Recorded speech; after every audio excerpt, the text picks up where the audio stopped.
So I ran during the daytime when the testers were getting everything set up. So I was able to run the full course and even do the spider climb, which the spider climb to me was like, oh, that one might get me. I might not be able to do the spider climb. No, I did it. So I did it and then hit the button at the top. And that was so important for me to say, yeah, I can do it. And I did it. My name is Andrew Bice. I spent the last 8 years riding a swell as a special warfare combatant crewman. I've had moments where I felt like I've been riding on tops of waves, and others where I feel pinned to the ocean floor under the whitewash. I've held many titles in my life: son, husband, father, operator. Join me as I venture into a whole new role, this time as a civvy. Welcome to Civvies, a podcast by MetroStar. Hello, everyone. Welcome to today's episode of Civvies. I am very honored and very humbled to have Eric Ballester here with me today with Legacy Expeditions. Hello. Thanks for coming on, man. I greatly appreciate you taking the time. Your path and journey, what you've done and what you're continuing to do has definitely led me to bring you on the show. I'm so excited to have you here, man, and for what you're doing and what's going to come. You know, sky's the limit with you guys, and I'd love to get into that. So thank you for being here. Yeah, it's my pleasure, and I'm glad I got a chance to speak with you guys. It's pretty cool what you're doing, the stories that you're telling, and getting it out to the masses. I think it's important what you guys are doing, so it's my honor. Yeah, thanks, Eric. Likewise, man. Before we get into kind of Drake's Fury and where you're at now, you know, I personally love the story of how you got there, right? Kind of where it started, you know, as far as like military members coming out, looking for that next piece. There's so many options out there and it kind of gets diluted. But as far as, you know, your story and what led you to where you are, I'd love to kind of start there. So let's just start with where you were at with the military, man. Yeah. So I joined, I think the consensus for everything is just like always looking for a challenge, like always pursuing the challenge. And that's been a theme for my life. And I recognize that as this pattern. So I chose the military service because my family served, all my family served. My grandfather during the Korean War, my father, my brother served. Service was in my path. So I chose it. And when I went, I had this desire to just be part of the best organizations, be part of a group of people that were the most talented, the most motivated. So during my service, that's the path it took. It was this theme that presented itself to say, okay, what's next? Always going for the next thing. And it needed to be cool also at the same time. And I know you saw that also with some of the unique things that I've been involved in. So I chose like some really cool paths. I had an option to just stay put, but this pattern kept on producing itself where it's like, okay, if I've been here for 2 years and there ain't something new and exciting going on, what's next? Like, what's that look like? That thing over there looks very cool. So it the new shiny object, right? Yes. It's the squirrel effect. Like I'm always looking for the shiny thing.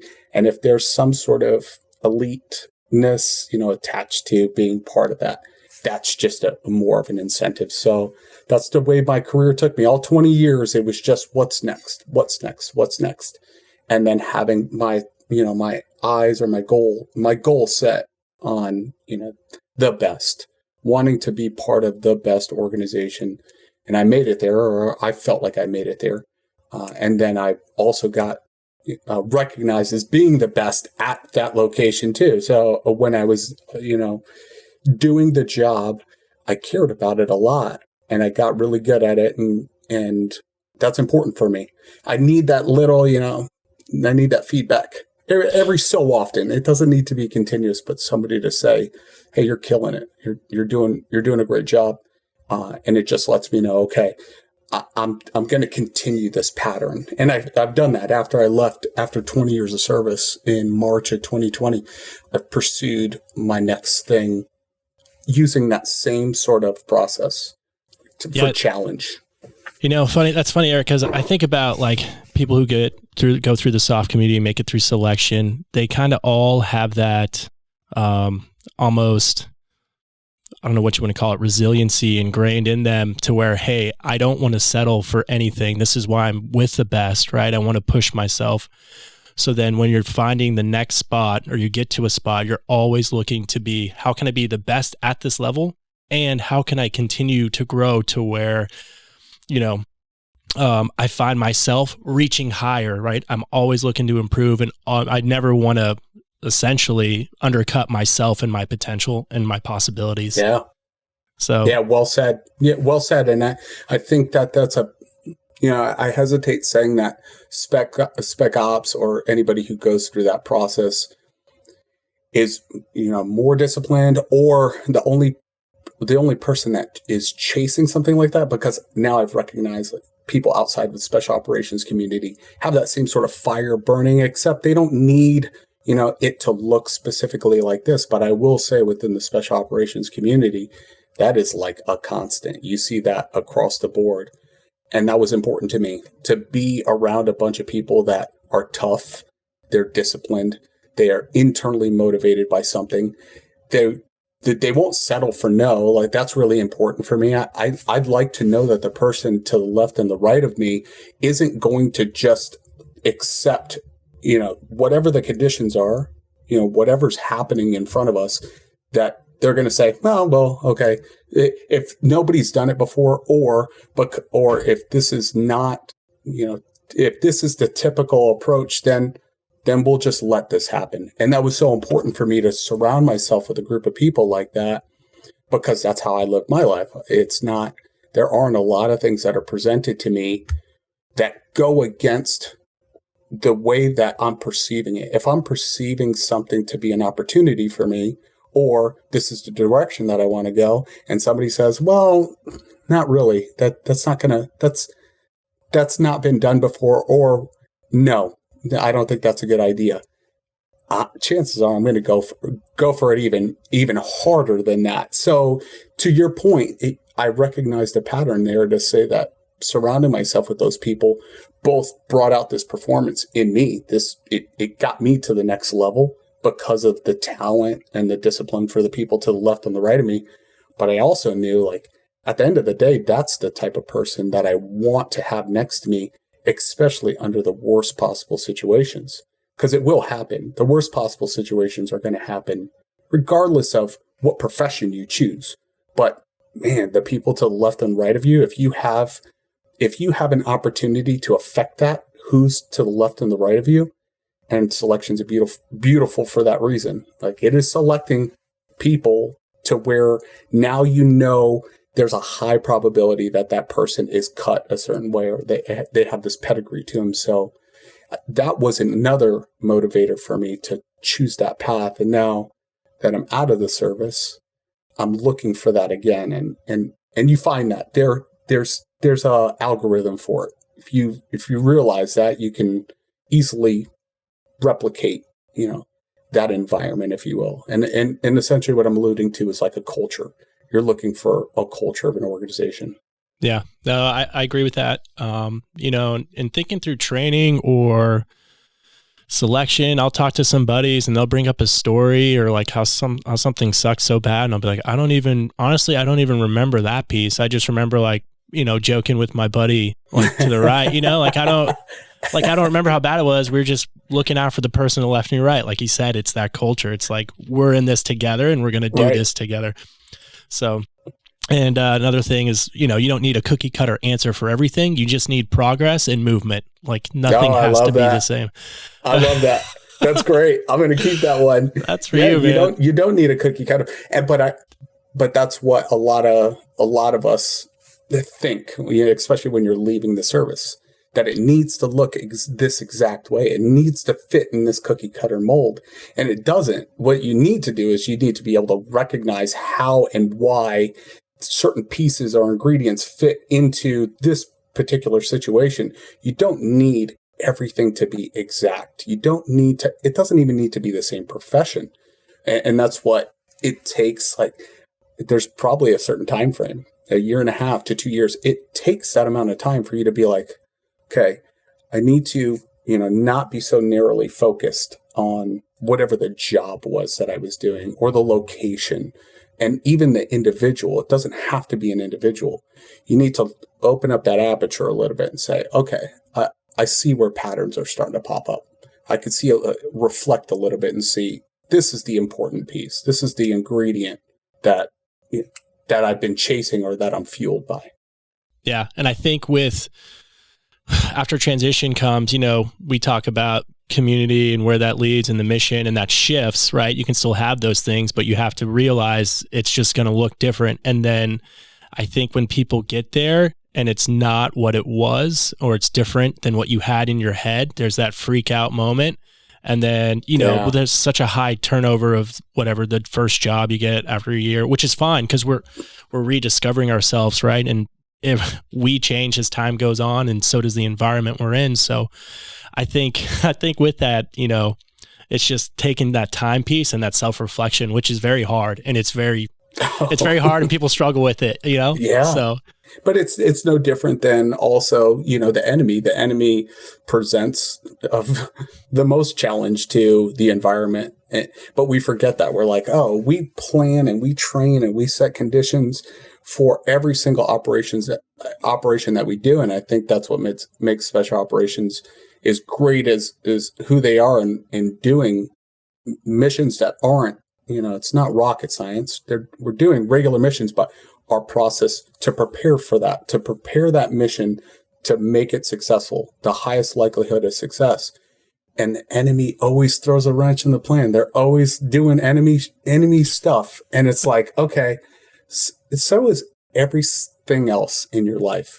Everything else is going to throw a wrench in your plan. So not going at it with this expectation that's going to be anything different than what you did in the service, but you have to be able to draw that conclusion for yourself. You have to be able to say, okay, I get it. Now I'm starting to see there's a lot of these things are repeating. And if they repeat and you were successful in what you did before, especially if you've been successful in going through selection, now oh, I do have, I'm cut. I am capable of doing this. Now that I see that there's a repeating pattern, I was good here. There, 100%, I'm going to be good here because nobody's trying to blow my face off, Yeah, for sure. So, I think coming at it with that angle is very, will be very empowering. It just takes the time and the person to realize it, which, you can lead a horse to water, but you got to be there and figure it out and be ready to drink. So, Eric, you have a whole family, man. You got the bloodline who's, pretty much sacrificed for the red, white, and blue. You knew that was going to be your path. You wanted to achieve something bigger than yourself and be a part of the best. You achieved that, right? You were in 20 years. Is that correct? Yeah. Yeah. So you did the long haul. 20 years in March of 2020 was my last day of service. So I joined in 99 and I went through the process of us going from a peacetime, mission to wartime. And then I had a beautiful progress throughout my career of having the training necessary in order to thrive in, the next 20 years of war. So I am grateful for that I had time to kind of get my feet under me, mature a little bit before I was thrust into, this never ending conflict. Yeah. What a wild environment to be a part of. And, you can, a lot of guys too will look at all these, movies, old videos of these guys during the height of the war, and they're ready, they're hungry, they're ready to prove themselves, right? And then, they go to a deployment or whatever situation they're in, and it's not an active war. So it's a blessing, right? Absolutely. It is, yeah. But I think a little bit of what we train and what we want, those certain individuals like myself, who's like, hey, I'm not running in, certain little huts and blasting a gun around, right? I want right. We kind of, we miss that fulfillment piece, which we trained so hard and wanted.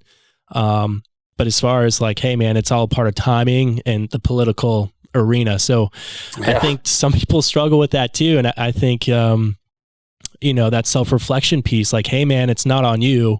You were ready. You still sacrificed. You signed on that dotted line, regardless of what time it was. Like you were still ready to heed the call. Right. And it's all about, the timing piece and then being prepared. So being prepared when your time is presented and realizing that it's still 0.1% of the community really is going to see what they're expecting. Like what you went through training and your instructors are telling you, you know, there was this guy who did this and this, and that's what everybody becomes so narrowly focused on. But that's like 0.1% of the situation. Like you're probably not going to see that, man, but everybody gets so tunnel vision on it. And I can say that. I said this to somebody the other day. It's like the person who's a millionaire and it's like, money doesn't make happiness. Like, okay, you got money. You're a millionaire saying that. So it's like, so the guy coming out with a ton of war experience where he's like, it's not about like, that doesn't have anything to do with it. The more important part is the funny stories, the training, those are the ones that you really remember. That's the thing that like is it should be focused on, but everybody gets so narrowly focused on like this one like particular piece of it.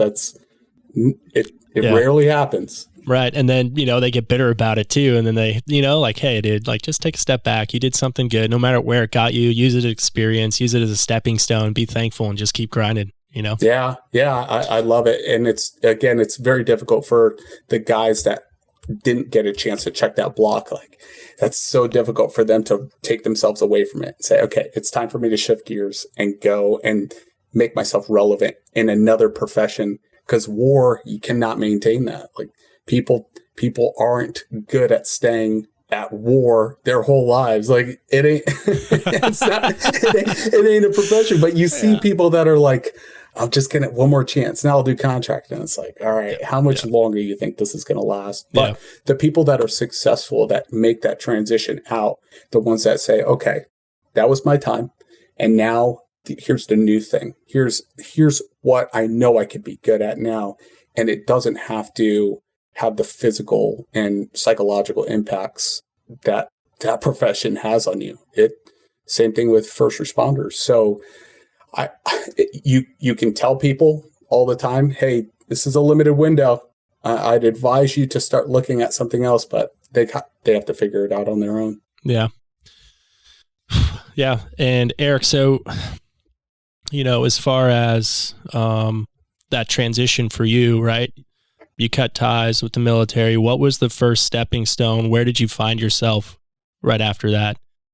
Were you in a good headspace too? We can dive down that road too, but I was in a good headspace, and I call it again another blessing in disguise. But I was removed from operational status. I was on operational status my whole career until the last 3 years, and then I was voluntold to go become an OTC instructor because I had done well on the teams, and we were starting to switch it to where the OTC position was a valued position in our organization.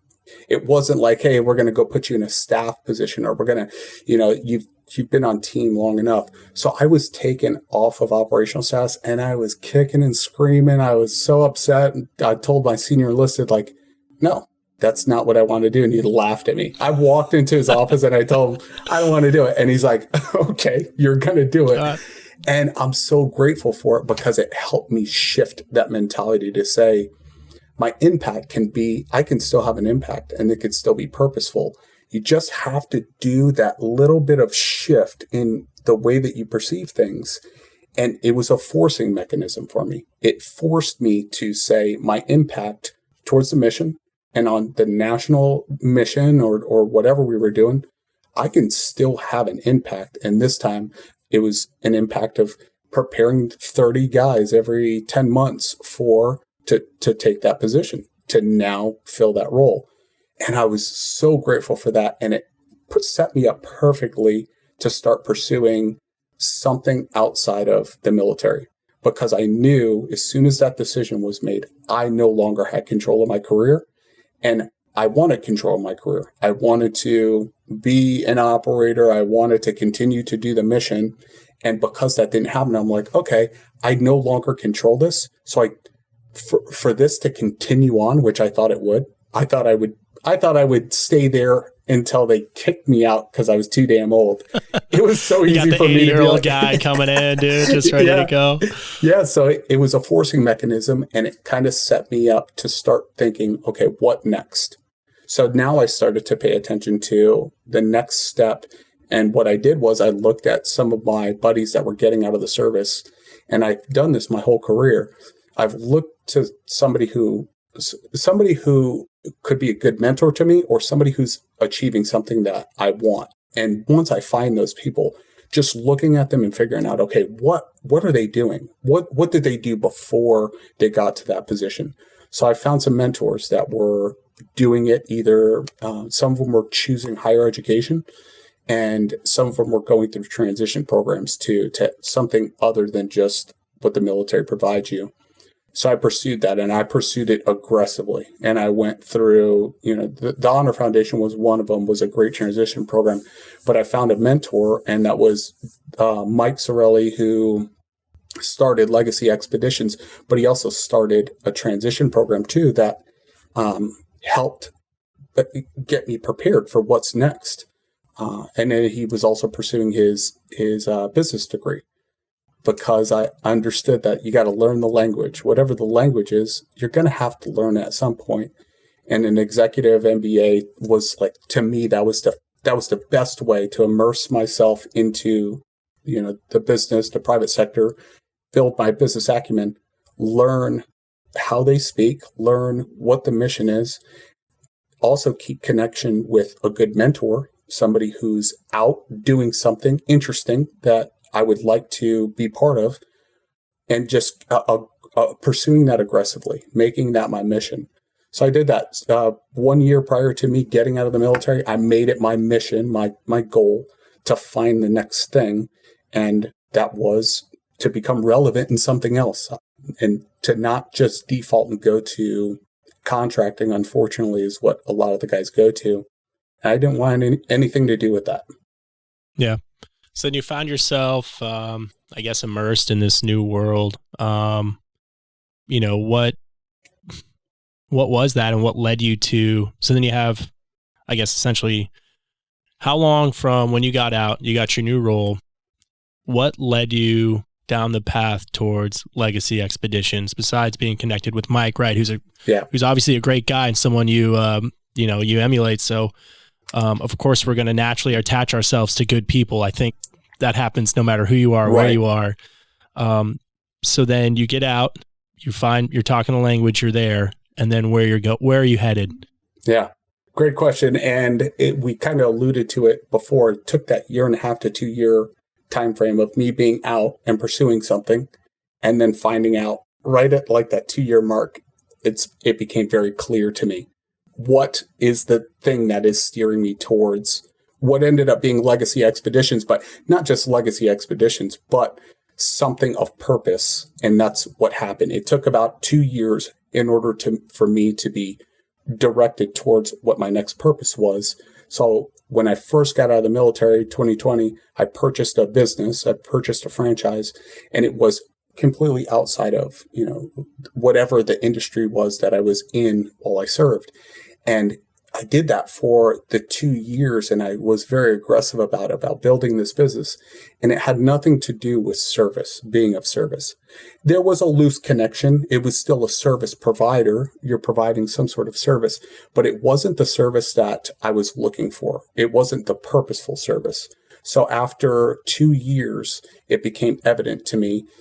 I kept on getting pulled back to be of service, and that was to the veteran and the first responder community. And I knew, okay, there's something there. This is now presenting itself. It's giving me that old feeling again, to where I'd run through fire. I'd run through walls. I would not accept no. And that was the first identifier to say, okay, this is where your passion lies. This is where your purpose lies. Do you think through those 2 years where you're kind of on that self-discovery path, do you think you were maybe justifying where you're at, like being like, hey, this is for purpose, I'm here for a reason, and kind of fighting where you wanted to be? Or was it just always in the back of your mind, and that voice just kept getting louder and louder until you were like, all right, I'm making a switch? I think that I've always known I've always known, but it's like it wasn't loud enough yet. It was there. And so it may be, I think it's both ways that you articulated it. I knew that I wanted to be of service my whole life, but I thought it was going to be a season. I thought I was going to have a season of 20 years, just like I did in the military. I thought I was going to have a season of 20 years to where it was a loose connection to being of service. But then after I checked that block during that 20 years of just being in the private sector or being in a non-military, non-veteran space, I thought I'd be yanked back into it in my next season. So I chunked it in like, I did 20 years, so it'll be another 20 years of just running and gunning, but in the private sector as a businessman and building my business. And then at some point taking that and now creating something that serves in a similar way to what I was doing in the military, serves the veteran community and their families. So I always knew that I wanted to give back, but I thought that there was going to be a time frame where I'm just becoming really, really relevant in just a traditional business, a for-profit business.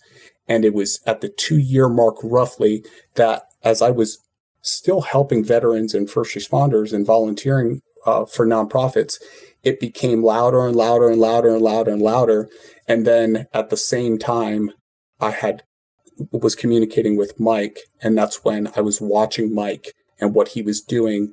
And he was kind of doing both. He was building something. He was building his business, but he's also doing something incredible for a community of people that I care deeply, deeply for. So he had meshed the two, and it became evident. This is it. Like, it's not just doing something that has no connection whatsoever, making a lot of money, being successful, and then doing something after the fact. And then that's right at that timing is when Mike was starting Legacy Expeditions 777, and I'm seeing the incredible success that he's having and that he's messaging. He's getting the message out there about sacrifice, and he's getting the message out there about telling these guys that are the people that have fallen their legacy and telling their story and having them live on through this very cool thing that he's doing. And it was so obvious, like, that's it right there. I want to be part of that. And that kind of put me on the path where I'm at now. Yeah, no, that's awesome. And then for those who don't know about Legacy Expeditions, I didn't know about them until recently. I first caught on for, 777s, right? When they did 7 jumps, 7 continents in 7 days. Yeah, something insane. They ended up doing it, and they did it in 6 days, and it was insane. It was a feat, without a doubt. Yeah, and then I love to jump. That's one thing I really miss, right? And then I saw this, and I said, "What the heck is going on? Who are these guys?" First of all, of course, I had to say it to you, like, I think they're going to call me up, or they're going to need me. I'm going to get in there, right? Because it's something we all look for as far as how do we be a part of something bigger than ourselves that has purpose, where it's awesome, it's badass. It's like that simple, like, oh, that's just boom, like it's there. I'm here. I'm good. Yeah, it's shiny. Yeah, it's shiny. It looks cool as hell. Yeah. So I know they've done a bunch of different things, and the whole purpose of it. It's like you said, is to bring awareness, and they team with Folds of Honor as far as these Gold Star families. It was Father's Day recently, right? I always think, on every holiday, I enjoy the holiday for what it is, because I know those who are no longer with us don't want us to sulk and like, hey, dude, like, you know what I mean? You can't get in that negative headspace, right? Yeah. But at the same time, I think I have kids, right? And I'm like, oh, if my kids didn't have this, or didn't have me around, what would it look like? So just to take a moment, right? Like a pause and be like, all right, I'm happy where I'm at. I'm so thankful I'm here. Yeah. And at the same time, like, think about all these families that don't have that, right? Whatever it is, I'm in a very lucky spot, a very good spot. So to bring awareness to Folds of Honor and what they're doing and how they're helping the community and the kids, that's a no-brainer. Like, hello, this is awesome. Yeah, and it's about honoring, that I think ultimately what that comes down to, that feeling that you have that a lot of people who serve have, is like this overwhelming, deep desire to honor, the people that they know that are no longer with us. Whether you knew them personally or indirectly, there's this desire to honor them because you have perspective. You have the perspective to say, this can end really quick. This could, and it didn't. And I am lucky for that. And I'm blessed for that. But what do you do with that blessing? And it's a no-brainer that you would want to spend your life honoring that and taking advantage of that. And then if you have the ability to do it, to continue their story. Because that's something that I think burns in all of us as well, is who we knew those individuals to be. And if we were in that position, I would want my name to live on. I wouldn't want to end there on the battlefield and that's it. I would want to be remembered and loved and have these happy memories of me told, that other people can smile, that other people can enjoy it. So it's rare that you find that. It's rare that you find purpose and you find a deep passion and you find something that's shiny and it's really cool. That doesn't happen very often. And if it does, and you can see it, like you're aware of it, you better go run towards that thing. Go run towards yourself. Just do it. Yeah. Right. Because I have this weird image in my head, right? I don't know why I was thinking about this or how I even got there. My mind plays tricks on me, right? Like everyone else's. But I think of like, let's just say 4 guys who were like best friends. They were doing stuff, right? I think of them like each holding a corner of the flag. So it's nice and straight and taut and beautiful. And then something happens to one, he's gone, right? And then that part, it's not pretty anymore, but there's still, those 3 guys are still holding the flag, right? Yeah. And then for some reason, I don't know why, but I picture like the kid or the son, the daughter, or the whatever, they come up, the wife, they come in and now they're holding that piece where he was. So now you can talk to them, like the story still live on, they're still carrying, the belief that America is the best and the opportunity and that mutual respect, the whole reason why America is so awesome. And we go out and put ourselves in harm's way is to help people, right? Like that's the end goals, right? Because evil is going to be around as much as we'd like to ignore it. Hands right? down. Yeah. Somebody's got to get out there. So I don't know why I have that image in my head, man, but I think I like that. I really appreciate you sharing that with me.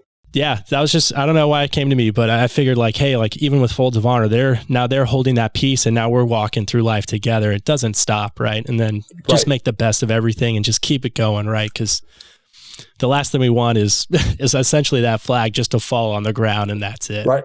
And it will unless we continue to tell these stories. And I think that's what Legacy Expeditions is doing, although not everybody might not be aware of it. It's shiny and it's really cool. And that's by design. Like, okay, whatever it is, skydiving, rowing a boat across the most dangerous waters on the planet, whatever, that's irrelevant. But it's the mechanism to draw attention. And then once you have the attention, now you can tell your story and you could tell the story of the people that are important to you, that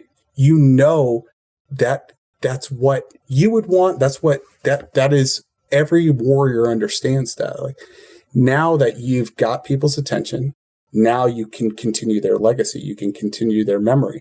So again, it doesn't matter what the event is. The event is irrelevant. Although skydiving and rowing, rowing Drake's Passage, yeah, that is really cool stuff. But there's a deeper message there, and that's what Legacy Expeditions is doing. It's bringing that message. It's telling that message while doing some really cool, shiny stuff. Yeah. So let's get into that essentially. So Drake's Passage, for those who don't know, it's transit from Antarctica to South America, right? And then Eric, before we get into the craziness of the whole mission and what it is and what it takes to get there, who comes up with the ideas? Who's the mastermind? Be like, let me find somebody who's like just totally out there and wants to find something crazy as hell to do. Like, I mean, hell, I want to let's go to outer space next or something, right? Who's coming up with the ideas and how is it getting pushed? And then, there's got to be a lot of stuff on the back end as far as support big and time. stuff like that. Like if you could go into that, give us a taste of that, I think that'd be pretty interesting. Right. It's special operations guys that are coming up with the ideas. Special operations guys that have, some sort of harebrained scheme. They're presenting this to Legacy Expeditions and the team and saying, this is a concept. So it actually ended up being Judson Kaufman, who was a prior Navy SEAL, who is now a businessman, presented this to Mike. And he said, hey, I would like to do something like this. And Mike said, okay, let's see it. Let's see what the concept is. And, with that being said, these concepts, when they're presented, you also owe, like, what is the support necessary for this thing? Yeah, how is this event going to be achieved? And just like special operations, how can we stack the odds to make this thing more likely to be successful and then to reduce risk, which there's a lot of support necessary for all of these really, really cool things to happen. And now we have, there's a fundraising effort that needs to go along with that in order to make this thing happen. So the challenge isn't necessarily, skydiving in 7 continents, 7 days, or rowing Drake's Passage. The challenge is really raising the funds to make this thing happen. So that's what we're doing. We're in that process now to raise the funds in order to be able to support something like this. And it's going to take $900,000 to pull this off. And what that does is it gets the support necessary in order to make this happen. And there's a support vessel. One of the things that ends up being a humongous cost is a support vessel to accompany us during this transition through the most dangerous waters in the world, having a support vessel that has recovery capability the whole time and maintains 150 yards, no less than 150 yards away from us. And at the same time, helping us prepare for this as well as a humongous support required. So we'll be conducting several rows up until we execute Drake's Passage, which is the most challenging. We're going to have a progression, a build up for that. So the idea is just one small piece of it. The idea is the row right here, but the support that's necessary and the build up to it is the more important piece. And we have a team of medical experts. The Red Bull Performance team is supporting us as well to help us physically prepare for this. Yeah, it's funny because people see the end product of this amazing feat. They don't realize a lot of the times the back end of what has to go into it, the time it takes to get there. It's even like, whatever, going through a selection process. You don't just show up and you pass. You put in so much time and effort, and it's a lot goes into it. So I know people like the shiny and they want it, but at the same time, there's a realization factor. Hey, it doesn't just come to fruition. You have to make it work.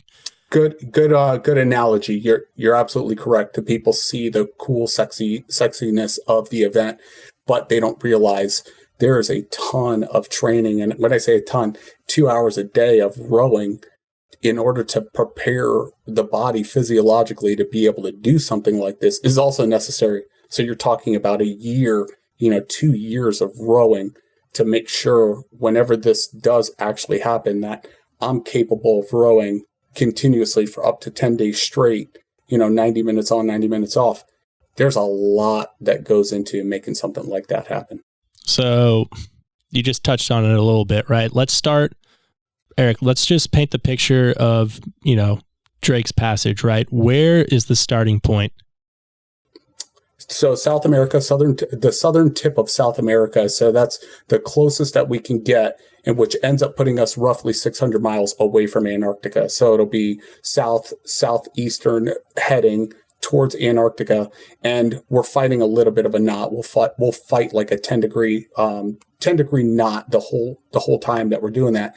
And Drake's Passage, the 600 miles roughly, because depending on how much ice is there, has the most turbulent waters, and at some point it could get up to 100-foot waves that are out there. So there is so much that goes into looking at the weather window and looking at what the support vessel is capable of and what sort of recovery that vessel has. There is so much that needs to happen in order to just start that row, making sure all the conditions are set.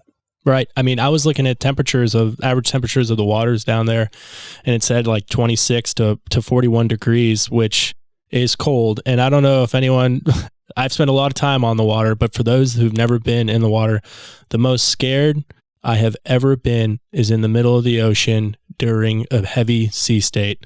I didn't tell anyone, right? After the fact, maybe they heard it, but in that moment, it was the most scared in the dark I've ever been in my life. Mother Nature is nothing. Yeah. Mother Nature, you don't mess with Mother Nature. I call it the great equalizer. The water is the great equalizer. I went through, pre-scuba is the hardest physical school I've ever been through. It was physical and psychological, but I remember seeing the toughest people I've ever seen, ever, screaming for their moms. Like they are screaming at the top of their lungs for their moms because the water is it is unrelenting and it is so powerful. And you become very aware of how tough you are not whenever those sea states start kicking up. And that thing is just churning you. It's the washing machine and it's dunking you. And there's another wave coming right after that. So it is the most frightening. I would agree with you. It is the most the most frightening environment. And I say that having been in combat before several times. Yeah. That's wild. And now you're going to start in South America. You take all your provisions on the boat. Yeah. Everything's on there. I guess you guys are just, I don't know if there's a bucket as far as there is. Letting everything happen. You just got to get real comfortable with each other, right? I thought about it also. It's hilarious you say that. That was the first thing that came to mind. I was like, how the hell am I going to poop on this Let's boat? think about some logistics here, guys. When we thought about this, let's just get real comfortable. What are the concerns now after starting to, get a little bit more information and thinking about how big these waves could be and how terrifying that would be? Okay, got it. We have a boat it'll self-right, and we'll also have some recovery capability with our support vessel, but fueling, that's another thing that has become evident as I'm rowing for more than an hour at a time now. I'm becoming aware that I'm starting to tank, or you start to gas at, after an hour. What can you do? What can you supplement with that helps you do that? And that's part of the non-sexiness also of this event is like, you're burning up to 8,000 calories a day. How do you replace that, and then not get injured? Yeah, you guys, it's open cabin, right? So it's going to be intimate and up close and personal. And you guys have 6 guys on the team, right? And each one of those represents a different soft community or branch. That's right? Yes. Yeah. So right now we have 1 Ranger, 2 SEALs, 2 Raiders, and myself as the Air Force representative combat controller. Awesome. Yeah. So obviously, we talk about mental fortitude, right? Who you want to be on the team. We're not just picking up people off the streets. They're going for a cause too, right? So, it's going to be there, right? And you have the right team to do it. I'm excited to see where it goes. So you and these other guys are going to start rowing. You have to do 90-minute increments, 90 on, 90 off. That's right. Yeah, that's what the last group. So the last group did it in 2019. They did 90-minute on, 90-minute off. We looked at that time frame, and we've been socializing a couple different ways of executing this. That's what we're going to repeat the same thing, because you start going a little bit more than that. Now that's the wear and tear, and how that's going to progressively get so much worse as you start getting into day 2, day 3, day 4. And then anything less than that, your recovery window and being able to sleep is just so negatively affected. So 90 minutes on, 90 minutes off continuously. And we're projecting 10 days continuous effort. Correct.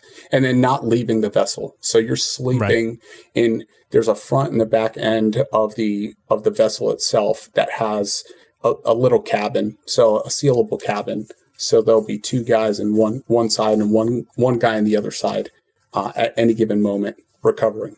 Okay, so to visualize this, right, you have little capsules on either end, the front and the back, and then the middle is open. and the rowers are exposed to the elements. That's where that's where they're sitting back. It's like the old Viking ship. You got the guys, forward, back. I don't know who's going to have the whip and the bullhorn yelling at you guys, but if you need that guy, let me know. I have a sword and a shield also on me at any given moment. You think of like old like Conan the Barbarian, where he pushes like something in a circle, and then like he starts as a kid, and when he gets to an adult, he's like huge and jacked. You guys are gonna just come out totally yoked, huge, tan. Obviously not. But the opposite. Yep. Yeah, you guys are gonna look sickly as hell. Yep. So for sleep and stuff, is it just a quick hit? Like, hey, I'm gonna go not off for an hour and a half. Yeah. Hit me up later. Like, let me know. Well, the 90 minutes off is also factoring in, taking a crap, eating, getting changed if you need to get changed. You need to throw some Astroglide on. You need to put some powder on your feet. So that 90 minutes ends up being potentially 60 minutes of recovery. And after about the first day of rowing, I don't think that's going to be a factor of us not being able to sleep. Yeah, it's just pure exhaustion. So you'll be able to sleep. Yeah, day 2, you're going to have that guy who's nodding off while rowing, while he's supposed to be working. And then he's going in the tank, dude. He's getting overboard. The cold water will wake his ass up. But oh, yeah. Yeah, sleeping while you're rowing, I think that's probably going to be a thing also.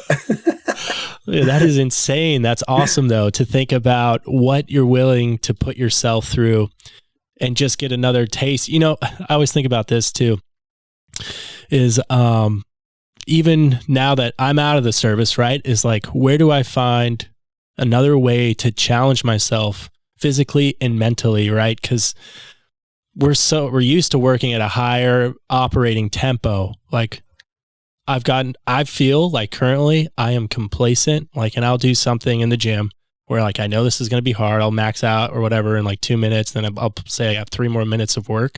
Yep. But I'm not getting the same hit. I'm not getting that same, like, I'm not going to sleep for 5 days. I'm not going to, whatever the challenge is, it's different. It's shifted. Right. And it's because it's not, you're in control. Every time you're in control of your surroundings all the time, but the second that you take yourself out of that ability to be in control, and you fully you fully succumb to the environment, and it's a difficult environment, it always produces some major growth in you. So that's also something that I'm aware of. And that's why I believe so much in that challenge aspect of things. It's challenging yourself, but challenging yourself with something that I don't know how to row a boat. I don't have any background in it. I rowed in Ranger school. Like, that's the last time I really rowed a boat. And it's a Zodiac, and it's on a lake. It's row for 100 meters or something. It's a riverine operations. Yeah. So it's like, if a challenge has always produced something positive for my growth, then why wouldn't I keep that as some sort of positive part of something that serves me, something purposeful that I do periodically, challenging myself? And again, it doesn't have to be physical. It could be so many different ways of challenging yourself, but challenging yourself with something that you don't have complete control over. Like that, there's so much there. And not to say something external from me has power over me. I don't want to make myself believe that I don't have the ability to grow myself. But I do know, if I take myself out of my comfort zone and I challenge myself with whatever the mechanism is, it has always served me. Whether that's coming up with a great story to say, I will never do that again. Yeah. That's still a great learning lesson that you chuckle, going surfing during the big wave competition in Hawaii. Yeah. What the hell was I thinking? But I did it. I don't know. I learned a great lesson. I got humbled by the ocean. Yeah. I got humbled by the sea. But challenge, again, that is purposeful for me. This expedition is purposeful because it helps tell the legacy of those that I want to tell the legacy about. I get to honor Andy Harvell, a teammate, a friend of mine that perished aboard the extortion flight. That's something that's purposeful for me because I want people to know about Andy, Big Andy, and some of the funny hijinks that we got into, and that he served in the organization that I was part of. I want to tell his story, but I also at the same time want to get out there and do some really challenging stuff, and almost the most shiny thing that I can do, so I can keep on telling Andy's legacy too. So it serves me on multiple fronts. Yeah. So so for a lot of events and things that vets do, right? So they, like a lot of things, we want to bring awareness to those who have gone and passed. And we do, usually it's something very physical, right? Because we're pushing ourselves physically, it's going to be a breaking point. The mental piece is coming in, and then the honor piece. So it's almost like what you're paying for in physical demands of your body, right? Let's say you're here, like you're 100%, you start working out. It's your physical demand, right? Your physical output is getting less before you break. But on the other side of that is your soul filling up in the remembrance and the honor. So it's like, it's compensating for for your mind telling your body, stop, don't do any more. Right. Let's not ruck another 5 miles for a remembrance of somebody. Yeah. Then your soul's like, dude, F off. This isn't for me. This is for somebody else. And I'm going to drive and I'm going to get past it. So well said. I couldn't agree with you more. And unless you have a driver like that present during that challenge, you're not very likely to be successful whenever the body does decide, okay, this is enough. I don't have anything left. If you don't have that purpose, if you don't have that driver to say, take another step, or no, there is no quit. There is no. It will be a yes. It's going to hurt. But yeah, it's so important. And all the guys share that purpose that are participating in this. Each of them are individual. It's an individual purpose, but it's a shared goal. And we understand like shared adversity in something like this for a purposeful mission. Hands down, that's exactly what we remember from our service in the special operations community. Yeah, that's awesome. I love it. And I think I got to ask this question too. Eric, you always get a group of guys together. You're always doing something, whatever the hell it is. You always got to have like a jokester. You got the storyteller. You got the guy who's just negative all the time. I got to know, where are you going to be in that, man? Where do you think you fall? I call it the ATeam. So you have the ATeam analogy is like everybody's got their personalities. Yeah. I'm the hair. You're the hair. You're the looks. You're strictly looks, and you got it. Face. I'm face. With a little bit of Mr. T in there. Yeah, I love it, dude. I'd like to consider myself somebody who's more of the, more the guy that is going to bring people together, and it's usually going to be in making things light and like bringing humor to it. That's a attribute of mine that I think is a strength that I'll have to bring during, sideways rain. I think about the Forrest Gump sideways rain, and it's like the boat is full tilt, and then we're thinking we're gonna flip, and it's just like, there's no way this could get any worse. And then I don't know, a freaking whale jumps out of the water and just completely just dumps a bunch of water on top of us. Moby Dick coming in too. I think, are there like safety mechanisms for the boat so it's like rock proof? I guess I don't know.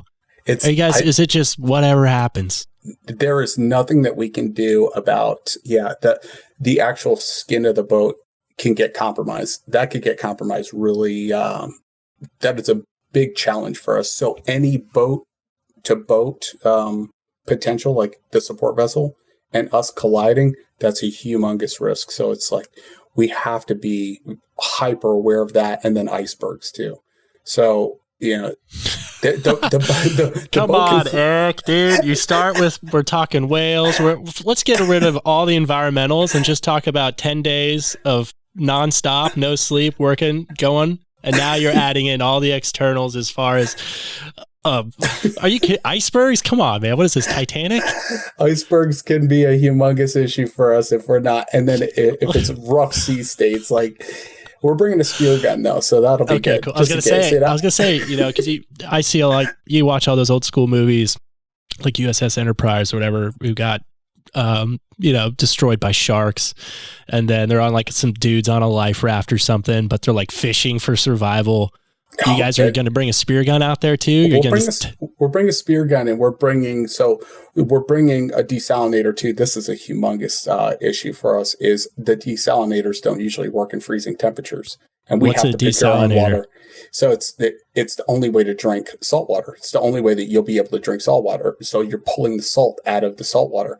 If we run out of fresh water and we need to procure our own, and we're in freezing temperatures, the desalinator might not work. And the last group that did this, their desalinator did not work, and they had 18 hours of no water. And they were peeing brown. So it's like, these are things that you're going to have to think about. You will have to think about these things. Are you guys trying to beat that previous group? Like, are you trying to? Yeah. So you're trying to take, hey, this is going to be our time. This is going to be our record. Yeah, it's a world record attempt. So we'll try to beat 12 days and 7 hours was the last time that somebody successfully did this. And it was the only time that it was done. The only reason that it took 12 days, 7 hours was that last group got caught by a storm and they had to drop sea anchor for 2 days. So oh man, that's another reason to be very aware of weather conditions and sea states, because you could be rowing as hard as physically possible and be going backwards, and that's a no-go. So this is insane. You guys are awesome. I love it. It's like all those, talk about expeditions. You think of like the last place people explored or traveled or whatever. Nobody likes the cold. Nobody likes the water. And now you guys are strictly going to that space. It's like the people who discovered Antarctica, like how many ships are lost out, how many people died over there. It's like all miserable. 20,000. Yeah. 20,000 have been lost, 800 ships. And that's legitimate. See? But there's something to going after the thing that's the most scary. Now, not to say that you go, I think Joe Rogan said it's like a pack of wolves. Like, I'm not going to go and try to pet a pack of wolves. There's things that are scary, and there's things that are scary and achievable. So, it not being so, narrowly focused on a challenge that's presented to you and say, not never. Like, there might be a way of doing this. It's just going to take a little bit of time and preparation. But there's growth. That is growth right there. So, yes, I got it. Drake's passage is a little aggressive when you talk about pursuing something that is very, very dangerous or challenging. But why not? Why not going after the thing that, going back to school or going for this job or, trying to lose 20 pounds? A lot of these daunting challenges, they are possible. But if you don't constantly look at them and pursue them, you're slowly dying, man. We're all slowly dying. Yeah, that's true. Get busy living or get busy dying. I think people too like to look at that stuff and use it as a crutch for like wine. Like, oh, I could lose 20 pounds, but you know what? I'm comfortable here, and I don't want to put the time and effort. Like, I don't want to eat vegetables and meat. I like my donut. Like, oh, I don't know. To me, I think people sometimes either gravitate towards the challenge and go for it. Obviously, we like to think that's all soft operators. Like, we're cut from a cloth of high demand, high output. But I think some other people need to realize that they can do it too. They just get the crutches out and just start going for it. I don't know. And that's a message that we're hoping people get from this. We hope people pull individual messages from this. We definitely want a message of the legacy that we're trying to have people understand and remember. But we hope, it's not the aim, because that's not what we're doing. But we hope that there's a message, an inspirational message that they get from it to say, yeah, this is a really challenging thing. And I also have the ability to challenge myself in this. So, that we are very aware of that, and specifically speaking to a group of people that we care deeply about, which is the veteran community. Yeah. And that's, I know, did you ever think when you signed up, like as far as awareness goes, because I've already seen, you guys have been broadcasted on the news, right? You guys, I'm sure it's just the beginning, right? Because it's in the early phases. But I think as far as recognition, I hope it just keeps climbing and keeps going there. I mean, did you ever think like, hey, I'm going to join this, and then all of a sudden you're rowing in the whatever that NYC for some news conference or something, right? Like, I don't know. I think it's trending the right way. Yeah, it is, and it's in the beginning. Again, it's in the beginning of this process. It's, we're looking at potentially executing next December, which that would give us the progression, the multiple rows, the iterations to prepare to make sure we are the most likely to succeed. So we have time, and there's no rush to do certain things, because what's going to end up being the product is going to be us doing the row. And then, people are going to see it and it's going to be really cool, but then we'll also have all the build up to it, and capturing that. So we are capturing, there's a lot of work that went into this and letting people know this was challenging and this is what it took to do it. So yes, it's a long, slow effort with a great ending piece. The ending piece, which is the only thing that people really care about. Yeah. That it's going to produce. They're waiting. Yeah. They're like, all right, I'll tune back in, when this thing's live, when I get a live feed of Eric crapping in a bucket and then spearing a penguin for lunch and then getting capsized by a whale and then stranded on an iceberg. He's hanging out, just having a good time over there. That was the coolest. That's the coolest 10-second snippet right there. That's what you're going to tune into when you see it. Yeah. That's it. That's awesome, man. And then as far as, just for that feed alone, I don't know why you guys didn't pick like going in some nice, beautiful place, nice, beautiful river on the equator. It's warm. You guys are getting sun. You guys chose a challenging thing, which is phenomenal. I know you said, I was looking at your profile and I know you're a part of American Ninja Warrior. I got to bring that up, man. If I didn't bring that up, because I'd be pissed. All right. I'll be honest. How the hell did you go on American Ninja Warrior? I willed it into existence. So I'm one of those guys. I know other people that listen to this are going to say it too. They did the same thing I did. You watch it, and I watched it for years, and I'm like, I could totally do that. That's easy. This is easy as hell. I could totally do that. And that thing right there was the thing that pushed me to go do it. So I ended up finding an opportunity to do it while I was still in the service and I was working to build. So I was building our organization an obstacle course. And the obstacle courses, for people that don't understand, there is an application for it when you're talking about an urban environment. And guys being proficient in being able to scale things and being able to, get over things or through things or under things. So having an obstacle course is important to build that sort of physical ability to do it.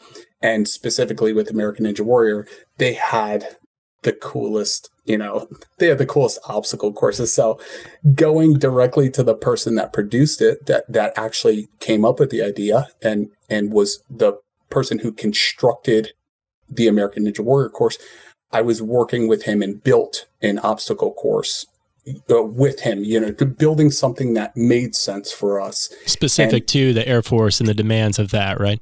Correct. Kind of reshaping that for practical application for y'all. Yeah, not just doing a cargo net climb. Like, okay, got it. That's upper body smoker. Let's start doing things to where, like, this is replicating the side of a building, or this is replicating, having to navigate through tunnels or whatever, sewage pipes. So building something with him, and then at the same time telling him, hey, I might need to test this thing out in order to. Hey, can you get me over there? It looks easy as hell. I'm going to destroy it. Get me over there.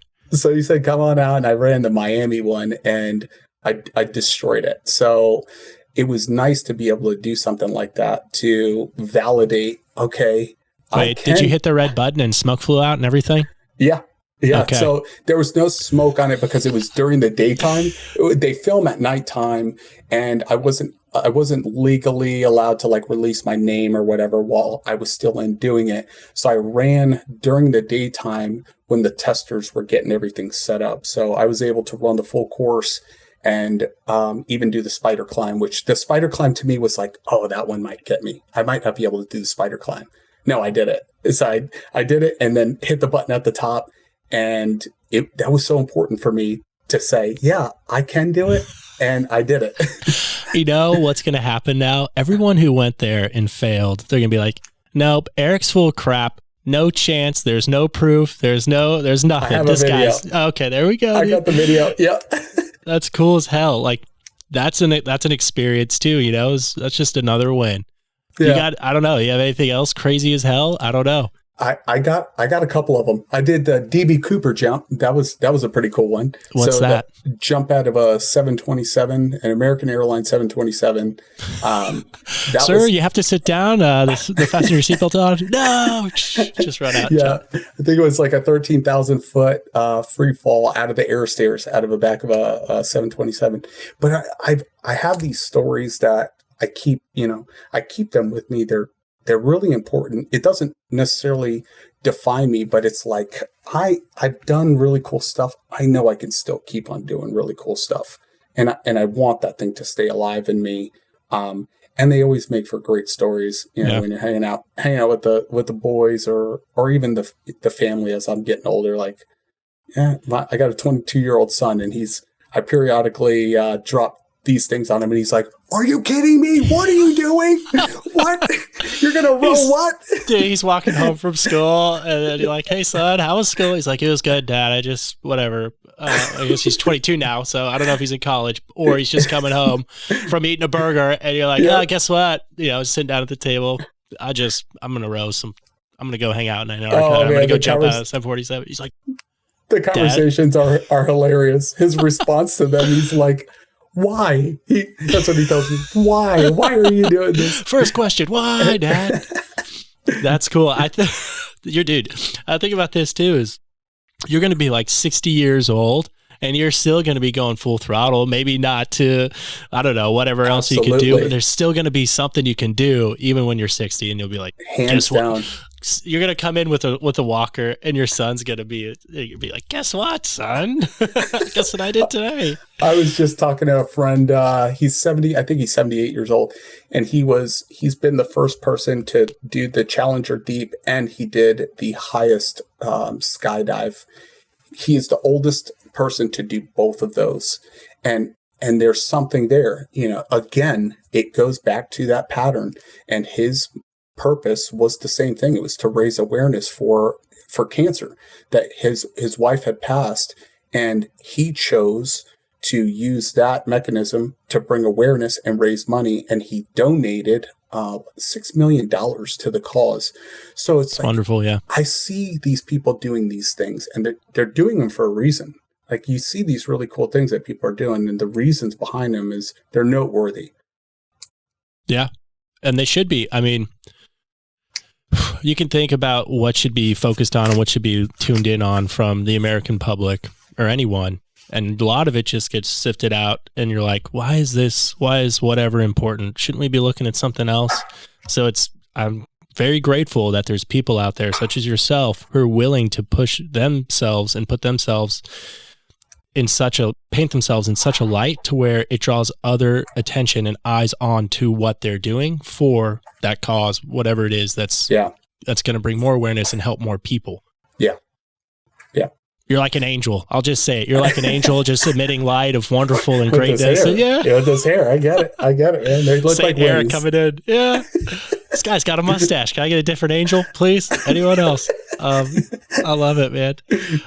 So as far as with this expedition, I'm sure it's pretty damn early as far as, you know, to tell where you're going to end up and what's next, right? As far as the next chapter for Legacy Expedition, who knows where that is? I don't know if you guys have any idea, or I don't know if you guys are about to get bombarded with like 1,000 like crazy ideas from so many people all of a sudden. There's some things cooking.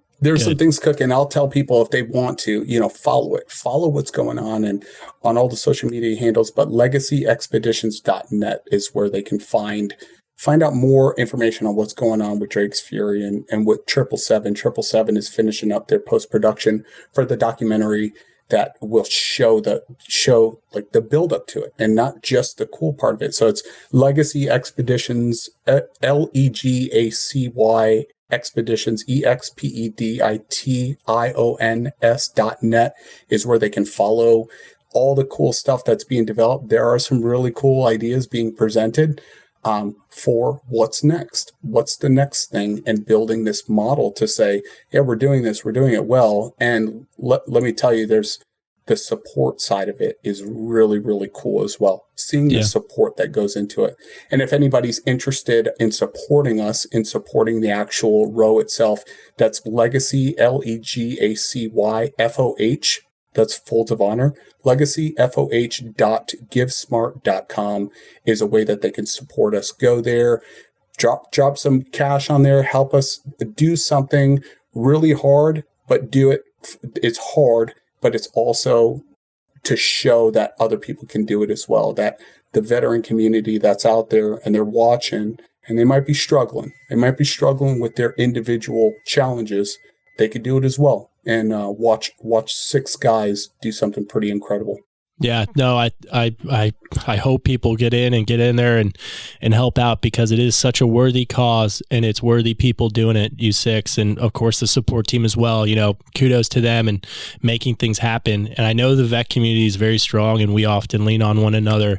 And just to see success stories like this, you know what I mean? Hopefully somebody pulls something out of it and now they get out of a tough spot or wherever they're at and they use it to climb out, and now they're doing something to help others. Like, let's just keep it going. Let's help people out and let it keep growing to what it should be.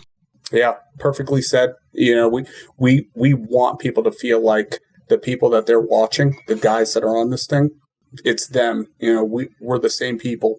We come from a little bit different backgrounds, but you're going to see our 6 stories being captured throughout these next 2 years. Yeah, that's wonderful. I'm going to buy a rower by the time this thing comes out. Every night, I'll set a watch. I'll be sleeping in the garage. I'll have my wife like throw buckets of water on me or something. I'll be in my garage. I'm with you guys. Come on, let's go. I'm ready. Put me in.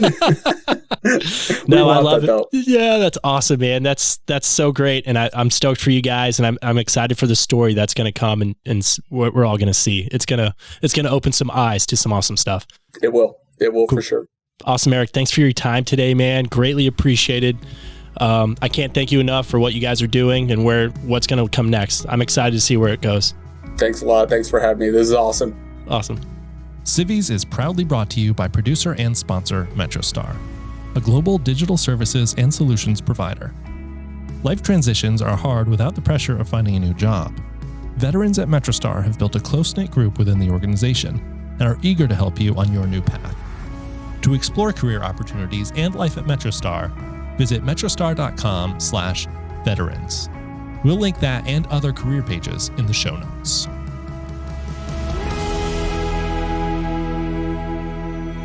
Thanks for joining us on today's episode of Civvies, presented by MetroStar. If you want to learn more about Civvies or MetroStar, or just want to reach out, check out the links in the description. I'll catch y'all on the next one.